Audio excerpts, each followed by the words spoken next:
Ya teman-teman semua, bagi di Kapi News masih bahas Coach Subang. Bang, bahas tentang Yoris gitu kan. Apa yang mau dibahas tentang Yoris gitu ya? Karena Yoris juga sudah pasrah mengenai yayasan tersebut gitu. Dan kalau misalkan Yoris masih disangkut pautkan dengan Coach Subang ini, pembunuhan ini, bahkan pengacaranya Pak Yosep sendiri, yaitu Busil itu juga tidak mempercayai sama sekali gitu bahwasanya ada keterlibatan Yoris. Beliau mengakui bahwasanya Yoris ini memang mungkin orang yang mata duitan, misalkan kayak gitu, orang yang benar-benar mencari cuan di yayasan tersebut. Namun indikasinya orang yang bertipe seperti Yoris itu sepertinya memang tidak mungkin melakukan pembunuhan gitu. Itulah analisa dari Busil sendiri gitu ya. Namun gue yakin ya pernyataan Busil ini menjadi kontroversi ya, dimana mungkin sudah bertahun-tahun ada harapan dari pengawal Coach Subang yang mendukung Pak Yosep. Di sini ada harapan besar bahwasanya Yoris adalah pelakunya, kan seperti itu. Namun dari Busil sendiri mematahkan hal itu gitu. Mungkin ini menjadi dua kubu jadinya, kan kayak gitu. Ada pendukung Pak Yosep yang mempercayai Busil, mungkin ada juga yang tetap teguh bahwasanya Yoris ini adalah pelakunya, kan seperti itu. Ya kalau gue dulu ya terus terang aja, misalkan bahas kejanggalan Yoris ya kita bahas, cuman secara fair juga, langsung kalau misalnya ada kejanggalan Yoris kita bahas satu persatu. Jangan Yoris apa aja, terus Pak Yosep kejanggalannya apa aja, kita bahas juga secara bersamaan di satu video, kan seperti itu. Namun di sini ya berkembangnya dengan Coach Subang, semuanya sudah disidangkan, Pak Yosep sudah ingkrah, bahkan Bu Sila juga mendukung bahwasanya ini tidak ada hubungannya dengan yayasan, dengan uang, dengan Yoris, kan seperti itu. Bahwasanya ya Yoris di sini memang ada hubungannya, misalkan benar-benar dengan uang yayasan, dan namun tidak ada hubungannya dengan pembunuhan. Itu Busil juga sudah mengungkapkannya dengan tegas gitu ya. Terserah ya untuk teman-teman yang mendukung Pak Yosep itu percaya Busil atau enggak, kan kayak gitu. Itu ya balik lagi ke pendapat teman-teman semua tentang Yoris tersebut. Namun kan bisa aja ya teman-teman mencurigai nih, saya yakin bang gitu kan Yoris ini adalah memang pelakunya, misalkan kayak gitu kan. Bebas-bebas aja ya untuk pengawal Coach Subang yang meyakini hal tersebut, kan kayak gitu. Ya kita lihat juga untuk di awal kasus ini ya Yoris ini memang minim sekali gitu ya, minim sekali yang namanya ada indikasi-indikasi ke Yoris gitu, karena Yoris ini bersih lah itu ya, di TKP itu tidak ada indikasi arahnya ke Yoris gitu. Dari kepolisian sendiri juga paling hanya ya menemukan sedikit-sedikit indikasi aja gitu, namun tidak ada bukti yang nyata bahwasanya Yoris terlibat, kan seperti itu. Bahkan dari pengacara Yoris sendiri atau itu mengakui ya bahwasanya dari penyidik sendiri juga sebenarnya ada mencurigai ke Yoris, namun ya tidak ada bukti yang kuat untuk menyatakan bahwasanya Yoris pelakunya, kan kayak gitu. Ya kalau track record Yoris sendiri ya dia sangat membantu ibunya ya gitu ya, mengenai mungkin yang namanya KDRT yang dilakukan Pak Yosep, beliau selalu membela, kan kayak gitu. Justru dan juga keributan yang terjadi ya kepada Bu Mimin dan juga anaknya, mungkin juga kepada Bu Tuti, kan kayak gitu. Yoris di situ garda terdepan yang membela ibunya, kan kayak gitu. Dan tentunya di situ Busil juga harusnya sudah tahu ya track record Yoris tersebut, kan kayak gitu. Kalau di persidangan sendiri dikaitkannya dengan apa Yoris itu ya tentunya dengan mungkin amarahnya yang meledak-meledak gitu ya, dari personalnya.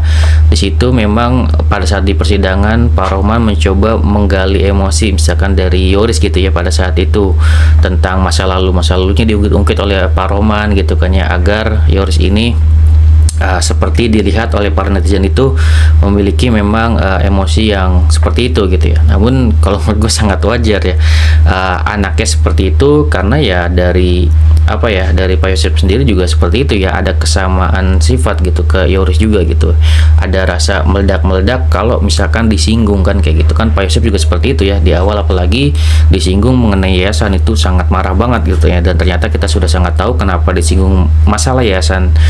Beliau sangat marah-marah ya karena di situ yayasan di balik itu ada suatu hal yang besar, di mana ada yang namanya ya pencucian uang gitu kayak TPPU yayasan, dan tentunya Pak Yosep tidak mau itu terbongkar, ya Yoris juga bakal kena sebenarnya kan kayak gitu.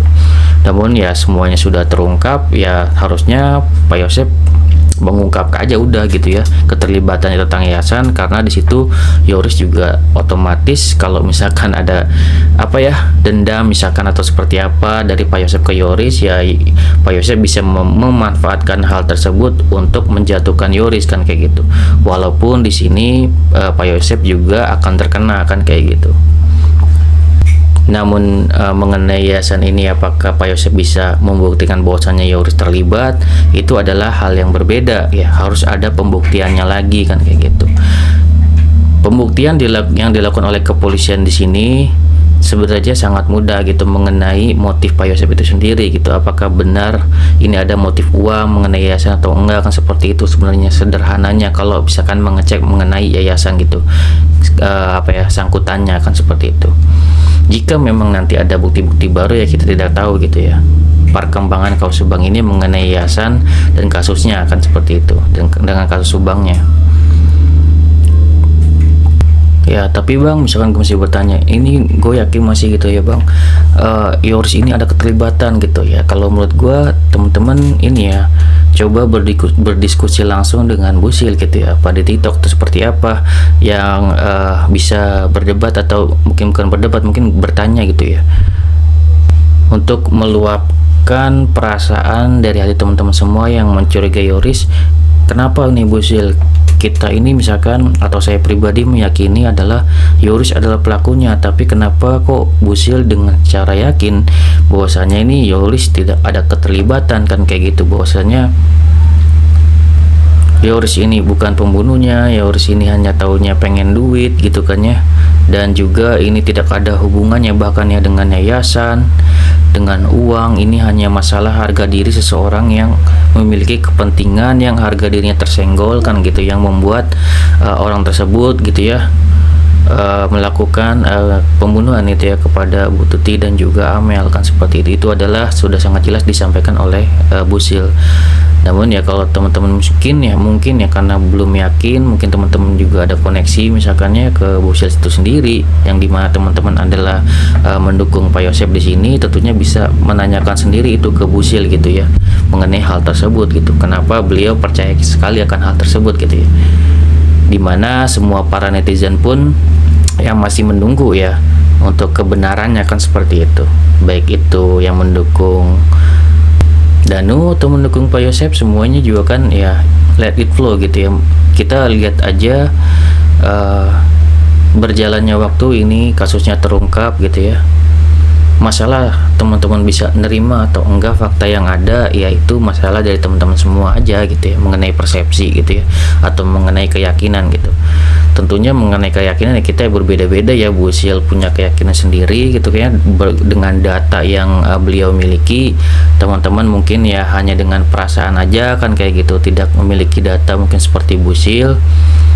Ya sebenarnya seperti itu aja ya mengenai Yoris gitu, dan semoga aja jikapun ya ada keterlibatan misal seperti apa kepada Yoris gitu ya, gue sih nggak masalah ya teman-teman semua yang terlibat, baik itu Danu, Yosep, Yoris gitu kan ya, atau siapapun yang terlibat. Kalau kita pribadi semua yang terlibat menurut gue ya wajib ditersangkakan dan benar-benar dibuktikan gitu ya, mereka semua nih benar-benar adalah pelakunya gitu, tidak pandang bulu siapapun itu gitu ya. Kalau gue sesimpel itu gitu ya, tidak memihak siapapun, dan semuanya gue harap dihukum benar-benar gitu ya, semua tersangkanya gitu ya.